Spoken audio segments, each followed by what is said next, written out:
you're like me, you've been wanting the proper upgrade to the Intel-based 16-inch MacBook Pro for some time.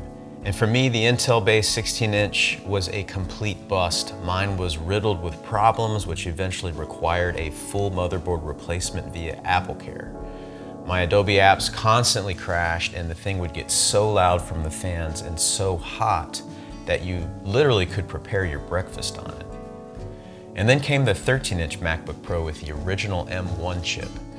A welcome product that I purchased and used, but I really did miss that 16-inch screen for creative work on the go. I eagerly watched the Apple keynote and immediately ordered the 16-inch M1 Max MacBook Pro fully loaded with 32 gigs of RAM and 1 terabyte SSD.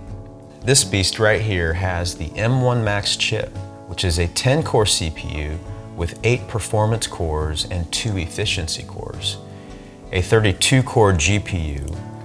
It has a 16-core neural engine, and the throughput on this thing, it gives you 400 gigabytes of memory bandwidth.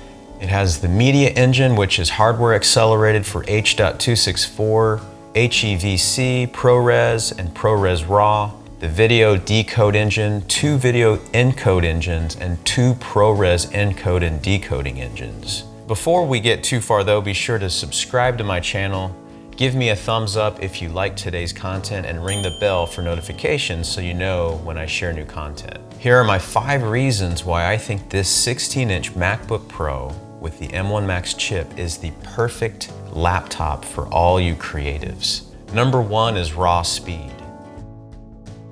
I ordered this 16-inch M1 Pro Max, which can push up to 7 streams of 8K ProRes video playback and can drive up to 3 Pro Display XDRs and a 4K TV all at the same time. These new laptops are bonkers. They're ferocious beasts ready to devour anything you can throw at it.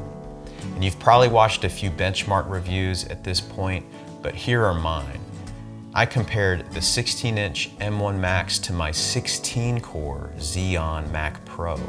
I also threw in the original M1 as a baseline.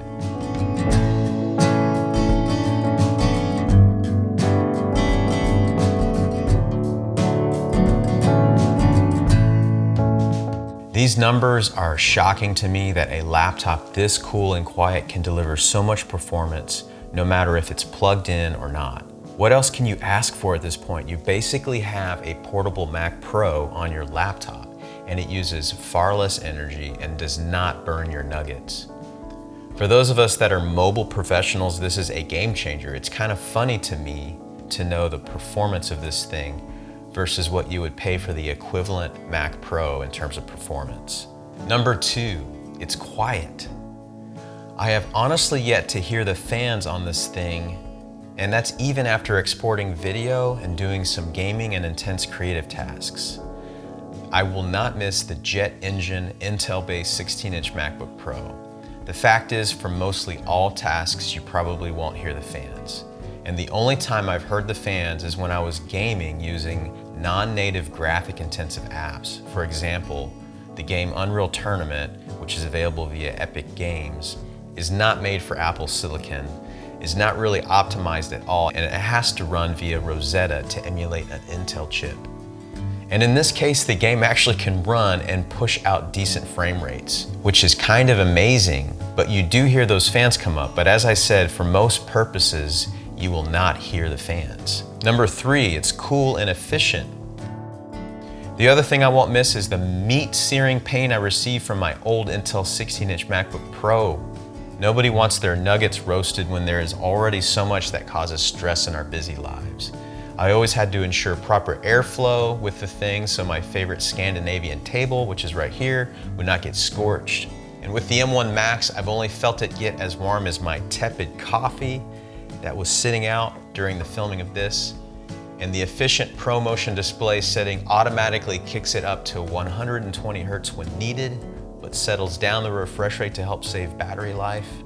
So for creatives on the go, it's that added level of insurance knowing you can keep working when you're not near an outlet.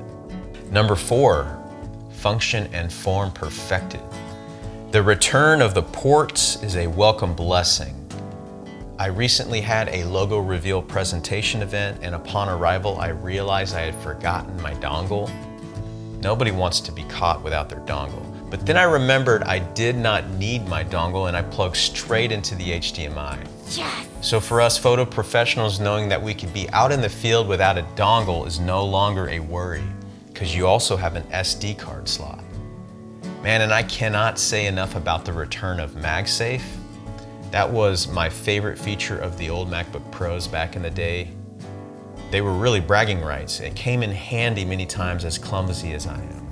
This 16-inch M1 Max also features the best speakers I have ever heard in a laptop. They'll be immensely better than any speakers that are included in a monitor. They're really that good. The bass is rich, the soundstage feels immense and immersive. And the fifth reason why I think this is perfect for the creative professional is the display. The secret weapon on this MacBook Pro is its display. This is the best display in a laptop, period. HDR works wonderfully when the content is there, and for graphic design, photography, and video production, having a portable liquid Retina XDR P3 display is completely bonkers. And this display delivers that much and more. But the best part, the secret weapon, you can even lock in other standard refresh rates and profiles depending on your creative discipline. This is actually one of my favorite features of this new MacBook Pro. This display ensures a good creative workflow. It's the reason why we finally have a pro laptop, in my opinion. Apple has gone through the trouble of calibrating and ensuring your creative workflow will be consistent and give you the results to deliver the best creative work possible for your clients. You don't have to calibrate it, you don't have to go through the trouble of guessing. It's ready to go out of the box for the busy creative pro, which in my opinion is actually the reason why you get the black Apple stickers. It's the creme de la creme, and the reason why I think the 16-inch MacBook Pro with the M1 Max chip is the best buy for the creative professional. Thank you all for being here today to hear my reasons why you, the creative pro, should get one of these ridiculous M1 Max MacBook Pros. Be sure to subscribe if you have not already, and I will see you in my next video.